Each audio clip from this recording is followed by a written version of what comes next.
दोस्तों आज की इस वीडियो में हम कवर करेंगे आप बैटल टू बैफल। ये आपके महाराष्ट्र बोर्ड के इंग्लिश के क्लास 8 के सिलेबस में है। तो हम इसे स्टार्ट करेंगे उससे पहले मैं आपको बता दूं कि मैं आपके बोर्ड के इंग्लिश के सिलेबस को कंप्लीट कर रहा हूं और अब तक तो मैंने बहुत सारे चैप्टर्स के ऊपर ऑलरेडी वीडियोस बना दिए हैं।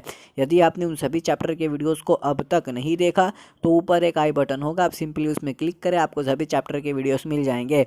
और हाँ, साथ में आप हमारे चैनल को भी सब्सक्राइब कर दें, क्योंकि आगे मैं जब भी आपके सिलेबस से रिलेटेड वीडियोस बनाऊंगा वो आपके पास पहुंच जाएगा। चलिए अब इस चैप्टर को शुरू करते हैं। बहुत ही सिंपल वे में मैं आपको इस कहानी को समझाऊंगा। तो दोस्तों, एक राज्य है और उस राज्य का एक राजा है। राजा का नाम है कृष्णा देव और ये राजा है विजयनगर का। जी हाँ, ये विजयनगर का राजा है। और इसके गांव में यानी कि इस विजयनगर में बहुत सारे स्कॉलर्स और बहुत सारे पंडित, जी हाँ, बहुत सारे पंडित और स्कॉलर्स रहते हैं इसके अंपायर में यानी कि इसके राज्य में।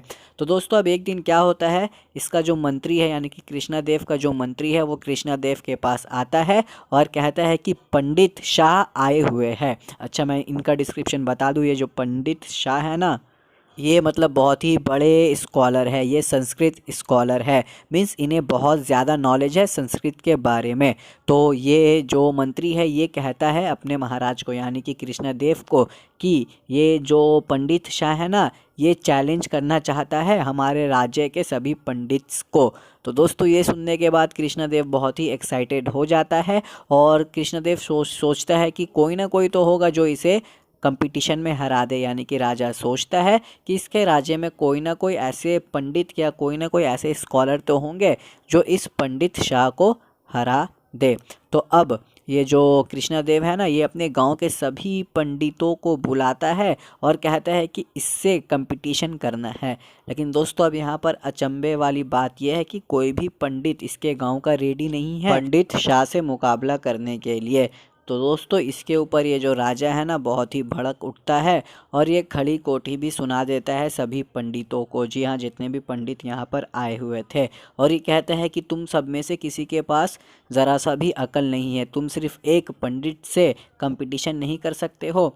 तो दोस्तों, यहाँ पर एक स्कॉलर है यानी कि ये बहुत सारे पंडित्स आए हुए हैं ना, तो उनमें से और स्कॉलर्स भी आए हुए हैं। तो उनमें से एक स्कॉलर कहता है कि हमें तेनाली राम को बुलाना चाहिए। तो यहाँ पर एक और स्कॉलर था, वो भी कहता है कि जी हाँ, हमें तेनाली राम को बुलाना चाहिए। ये तेनाली राम दोस्तों, ये भी पंडित या स्कॉलर आप कह सकते हो। तो अब यहाँ पर जितने लोग थे सभी अग्री हो जाते हैं कि तेनाली राम को बुलाना चाहिए और उसे पंडित मीन्स पंडित शाह से उसका मुकाबला कराना चाहिए। दोनों पंडितों का मुकाबला होगा अब। तो अब अगले दिन पंडित शाह आता है और पंडित शाह का बहुत ही अच्छे से वेलकम किया जाता है क्योंकि अभी कंपटीशन होने वाला है। तो अब इसके बाद आते हैं तेनाली राम। जी हाँ, तेनाली राम आता है और ये अपने पालकी में बैठकर आता है। तो दोस्तों, अब कंपटीशन स्टार्ट होता है। ये जो तेनाली राम है ना, ये सबसे पहला क्वेश्चन करता है पंडित शाह से। ये क्वेश्चन करता है तीला कष्टा महिषा बदना। ये वर्ड है दोस्तों संस्कृत का। और अब तेनालीराम पंडित शाह को कहता है कि तुम इसका ट्रांसलेट करो यानी कि तुम इसका जवाब दो। तुम्हें तो बहुत सारा नॉलेज है संस्कृत के बारे में, तो ये संस्कृत का वर्ड है, तुम इसे एक्सप्लेन करो। तो अब ये वर्ड्स को सुनने के बाद दोस्तों पंडित शाह बहुत ही कंफ्यूज हो जाता है, यहाँ वहाँ जाता है। इसने तो बहुत पढ़ाई किया था लेकिन आज इसका पूरा हवा निकल चुका था। सभी लोग इसे देखते हैं और पंडित शाह अपने अपने अपने आप में ही ये गिर चुका है क्योंकि इसे इसका मीनिंग नहीं पता। पूरे एम्पायर के सामने इसकी जो हवा है वो निकल गई और अब ये फाइनली तेनालीराम के पास आता है और इसे कहता है कि मैं हार मानता हूँ और बोलने के बाद यहाँ से चले जाता है। तो दोस्तों, वो तो यहाँ से चले गए और कंपटीशन कौन जीता? ये कंपटीशन को जीता है तेनाली राम ने। और यहाँ पर राजा यानी कि कृष्णदेव बहुत ही खुश हो जाते हैं और तेनालीराम को ये भेद देना चाहते हैं यानी कि उसका सम्मान करना चाहते हैं कुछ अवार्ड वगैरह देकर। तो अब दोस्तों, यहाँ पर सभी लोग जानना चाहते थे इसका मीनिंग। किसका मीनिंग? तीला कष्टा महिषा बडना। तो यहाँ पर तेनालीराम इसका मतलब बताता है। टीला मतलब सिसिम, कष्टा मतलब लकड़ी और ये जो महिषा है दोस्तों ये कहते हैं बफलू को और ये जो ये बडना है ये है रस्सी।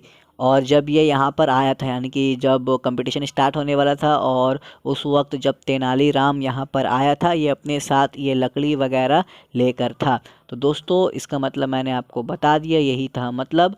और इस कहानी में कुछ नहीं, बस यहीं पर ये कहानी समाप्त। तो मिलता हूँ आपसे बहुत ही जल्द अगले वीडियो के साथ। और हाँ यार, प्लीज़ चैनल को सब्सक्राइब कर दो। और मेरे एक और चैनल है जिसका लिंक डिस्क्रिप्शन बॉक्स में मिल जाएगा, so go and subscribe that channel also. So will meet you soon with the next video.